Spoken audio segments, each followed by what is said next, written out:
Hi, good morning. Ako si Lynn, OFW dito sa Hong Kong.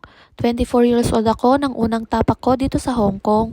Sa unang taon ko dito sa Hong Kong, natuto agad akong maging isang online seller. Baka naaalala pa ako ng mga DH din dito. Ako yung nagtitinda dyan sa marketplace ng mga smartwatch sa pinakamurang presyo noon. Masaya kasi kahit papano may napupuntahan ang pinagpaguran ko, pero kada gabing magpapahinga ako, umiiyak ako sa sobrang pagod kasi yung isang araw na pahinga, kailangan kong magtinda para may extra. Mga tao ngayon kapag OFW ka, ano nang naipundar mo? Nako, matagal ka ng OFW, sigurado marami ka ng ipon.